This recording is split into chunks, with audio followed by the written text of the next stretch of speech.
Beaucoup de mouvements ce matin sur le marché crypto. Le PDG de JP Morgan critique à nouveau Bitcoin et payer ses impôts directement en BTC depuis la Suisse. Bienvenue à toutes et à tous les amis dans cette toute nouvelle matinale trading. Beaucoup de choses à voir ce matin et des choses très intéressantes. Comme je vous le disais à l'instant, on a une matinée très agitée sur le marché crypto. Tant mieux, c'est cool parce que du coup, je vais pouvoir vous montrer en direct mes prises de position, mes scénarios et ce que j'envisage pour la suite de la journée. On fera aussi bien évidemment un point technique, macroéconomique, microéconomique aussi aujourd'hui sur les différentes datas que nous avons à traiter. Donc accrochez-vous, ça va être assez dense ce matin. Juste avant de commencer, comme d'habitude, je vous invite à vous abonner si ce n'est pas déjà fait, à liker, à partager, à commenter et surtout à nous rejoindre dans le serveur Discord. Vous avez le lien dans la description.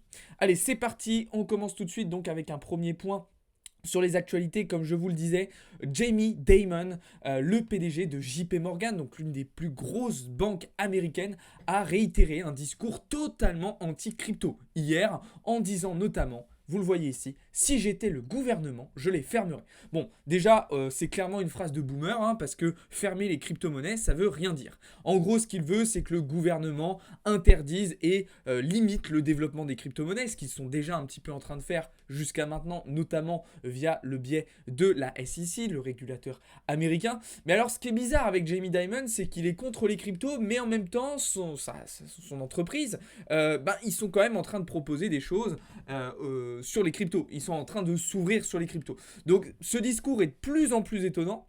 C'est un discours qu'on retrouve quand même pas mal chez les gros investisseurs les plus anciens. Ça avait été le cas de Warren Buffett, ça avait été le cas aussi de Monsieur Munger qui est décédé récemment. C'est des personnes qui étaient très négatives vis-à-vis de Bitcoin. Mais c'est vrai que du côté de Jamie Dimon, c'est quand même un petit peu surprenant. Bon, en tout cas, c'est vraiment la phrase de boomer par excellence. Je fermerai les cryptos. Ça ne se ferme pas une crypto. Vous ne pouvez pas éteindre Bitcoin. Vous ne pouvez pas débrancher la prise du réseau Bitcoin. Ça ne marche pas comme ça. Alors, vous pouvez effectivement mettre des bâtons dans les roues du développement de l'écosystème crypto. Mais on voit que malgré tous les bâtons dans les roues qui nous ont été mis dernièrement, le marché continue de se développer, l'écosystème continue de se structurer et de grandir. Et ça, c'est une très belle forme de résilience. Donc, bonne nouvelle.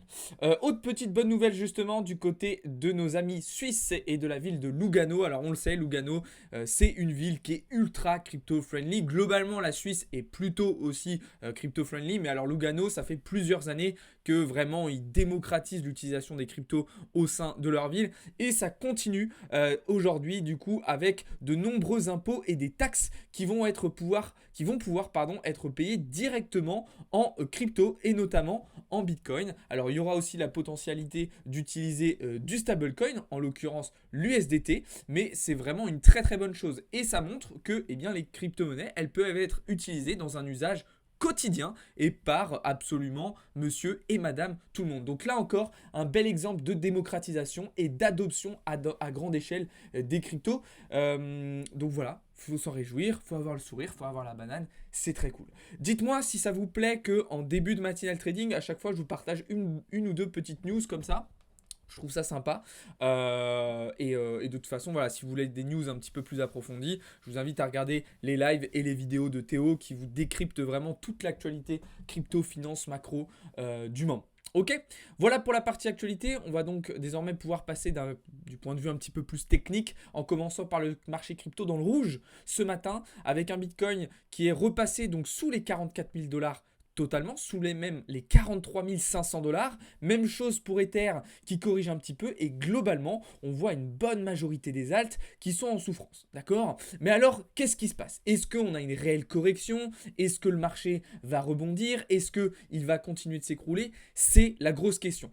Là, on voit quand même que sur du 1 heure, on a une inversion de structure sur Bitcoin qui est en train de se mettre en place et qui pourrait amener une correction un petit peu plus importante. Donc, il va falloir être très prudent. Personnellement, moi j'ai plutôt pris des positions à l'achat ce matin et notamment sur les altcoins. C'est le cas ici sur le TIA, c'est le cas ici sur Ordi, c'est le cas aussi ici sur le Magic. Je compte effectivement sur le soutien d'Ethereum.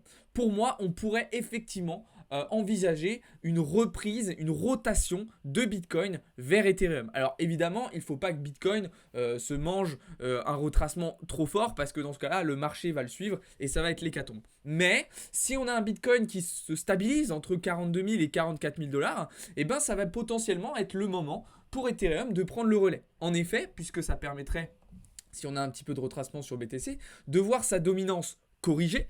On pourrait donc observer la paire Ethereum-BTC remonter. D'ailleurs, on voit que sur 4 heures, elle a très bien réagi sur une belle zone de support. Et donc, si Ethereum prend le relais, d'accord, si on a une rotation de BTC vers Ether, eh bien ça pourrait permettre à certains altcoins de réaliser des très belles performances. Alors certains l'ont déjà fait, je pense notamment au Memecoin sur lequel on était en long, je pense au PIT, on peut parler aussi bien évidemment d'Avax. Alors moi Avax, je ne l'avais pas pris à l'achat, enfin j'avais pris un petit buy la semaine dernière, je ne sais plus à quel moment exactement, et je l'avais coupé beaucoup trop tôt, mais Avax il réalise des performances extraordinaire. Donc malgré qu'on a un marché assez incertain, assez indécis, on a quand même pas mal d'opportunités qui s'offrent à nous et il faut être capable de les saisir. Si ça vous intéresse, eh bien je vous invite à nous rejoindre dans le serveur Discord. Je vous partage, moi et mon équipe, l'intégralité de nos analyses, de nos prises de position. Donc vous avez le lien dans la description si ça vous intéresse. Bon, attention quand même, sur le marché crypto, il y a des petits changements qui sont en train de se mettre en place. On peut voir déjà sur Bitcoin le fait que les funding rates sont quasiment neutres, d'accord? Donc ça démontre quand même, vous voyez, ils sont même passés légèrement en négatif ce matin. Ça démontre quand même un changement de comportement, un changement de sentiment sur le marché crypto et notamment sur Bitcoin. Donc on a des acteurs du marché qui sont en train un petit peu de changer d'avis. Les longues sont de moins en moins longues, les bears sont de moins en moins bears et donc on va arriver à un niveau de neutralité un petit peu où tout le monde se regarde, tout le monde est un petit peu en attente.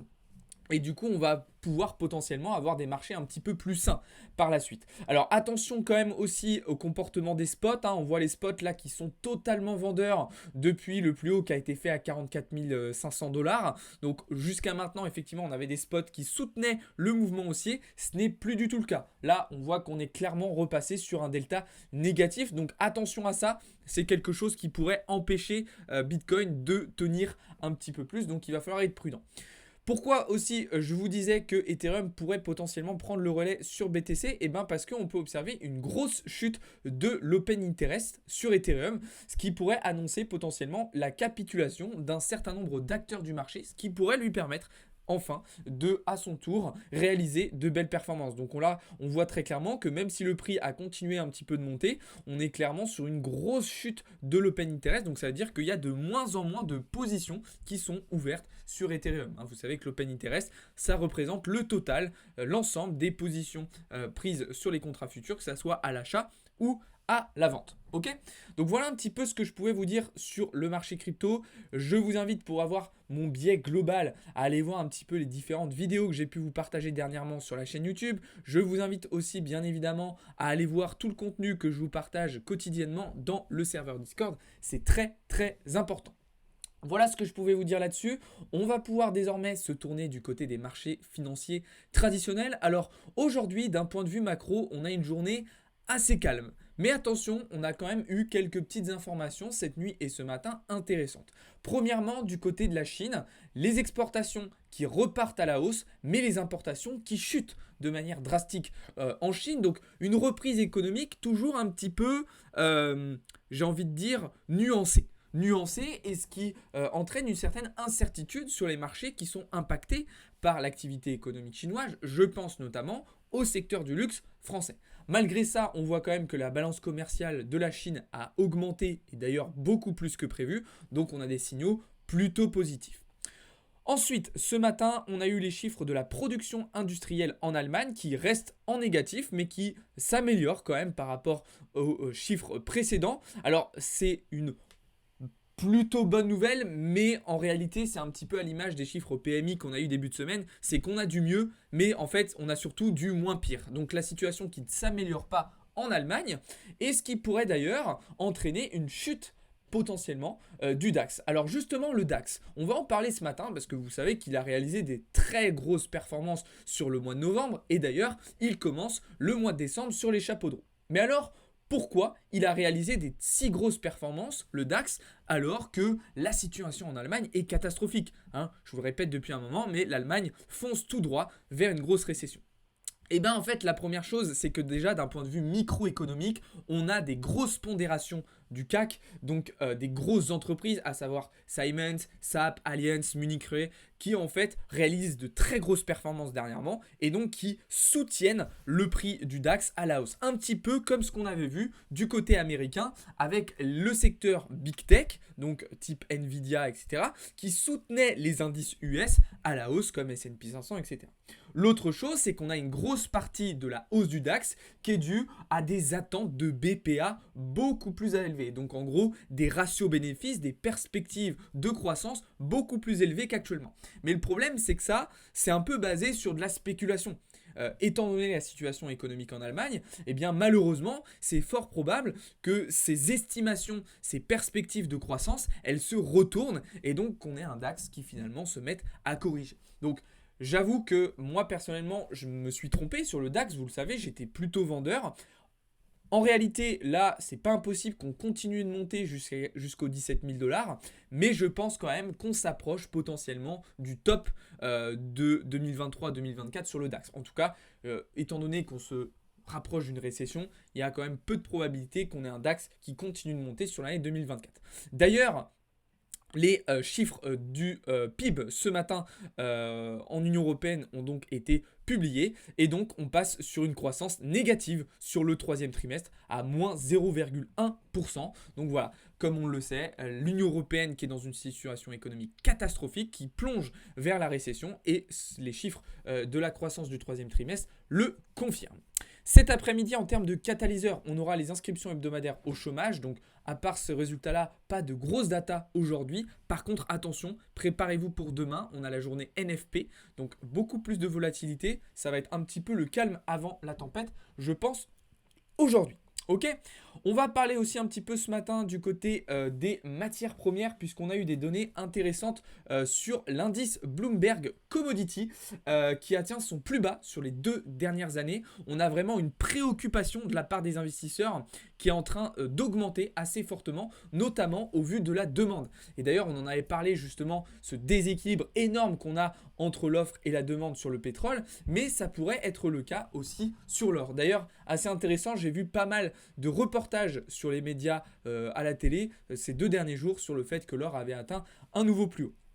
Personnellement sur l'or, je suis plutôt vendeur à court terme. On a pris une première position, mais on envisage potentiellement de décaler notre stop loss un petit peu plus haut pour faire une deuxième entrée short aux alentours des 2045-2050 $. Ok, bien évidemment, l'objectif ça va être d'aller chercher en direction des 1930-1910 d'ici la fin du mois pour repasser acheteur de manière assez agressive sur l'ensemble de l'année 2024.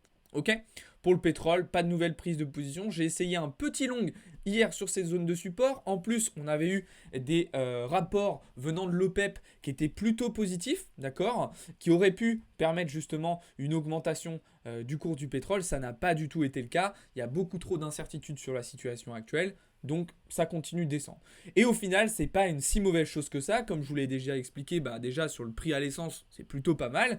Et puis en plus de ça, il faut savoir qu'il y a une forte corrélation entre le cours du pétrole et les taux à 10 ans, notamment aux États-Unis, mais aussi avec les anticipations d'inflation. Et donc si on a un cours du pétrole qui continue de baisser, les anticipations d'inflation, elles aussi, pourrait baisser, ce qui conviendrait parfaitement à la Fed et ce qui irait dans le sens de ce qu'estime le marché jusqu'à maintenant, c'est-à-dire un pivot de la Fed au mois de mars 2024. Même si je vous ai dit que moi, personnellement, je n'y croyais pas du tout et c'était, selon moi, pas du tout envisageable.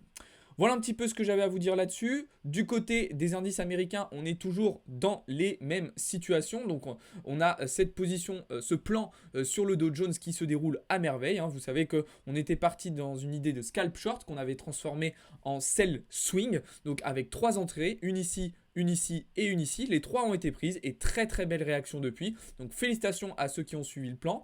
Sur le Nasdaq, on a été BE du coup puisque on avait pris des profits dans cette zone et le prix est revenu sur notre prix d'entrée. Donc là aussi belle prise de position. Pour ceux qui avaient suivi le plan, on avait aussi potentiellement un joli prix d'entrée short en swing sur du 4 heures sur les 16 000 points. Et le S&P 500 qui est toujours en train de naviguer autour de nos prix d'entrée, même si, encore une fois, voilà, je considère qu'on a le top local et qu'on devrait corriger dans les prochains jours et dans les prochaines semaines. Le dollar, lui, qui est toujours pour moi en direction des 104,5, même si ça retrace un petit peu ce matin. Évidemment, une fois qu'on aura atteint cette zone, on visera le support technique des 102 points. Ça, je vous l'ai déjà expliqué aussi. Voilà les amis, j'ai essayé de faire assez résumé ce matin, même s'il y avait beaucoup d'informations à vous partager. Petite info aussi, on a le MSCI World, donc l'ETF qui a atteint de nouveaux records de performance sur l'année 2023. Je vous invite à aller voir ce que je vous ai mis comme explication dans le serveur Discord, c'est assez intéressant et vous pouvez directement aller lire le rapport complet sur msci.com. Il est assez intéressant et ça vous permet de décortiquer un petit peu toutes ces données, de vous expliquer ce que ça représente et comment vous pouvez justement interpréter ces différents chiffres. Cet après-midi, on se retrouve dans le serveur Discord pour la session trading du jour et ce soir à partir de 20 h pour continuer la préparation du bull run avec les membres premium. N'oubliez pas aussi que vous avez le calendrier de l'avant Blockchain Capital auquel vous pouvez participer. Il y a moins 20% absolument pour tous les participants. Et en plus de ça, vous avez de très beaux cadeaux à gagner. Je viens de voir que ma caméra vient de bugger, donc c'est pas grave, vous allez finir la vidéo avec un freeze de ma tête. Sur ce, je vais vous souhaiter à toutes et à tous une très très bonne journée les amis. Merci beaucoup d'avoir regardé cette vidéo. Je vous souhaite une bonne journée et je vous dis à très vite. Ciao tout le monde, c'était Alex pour Blockchain Capital.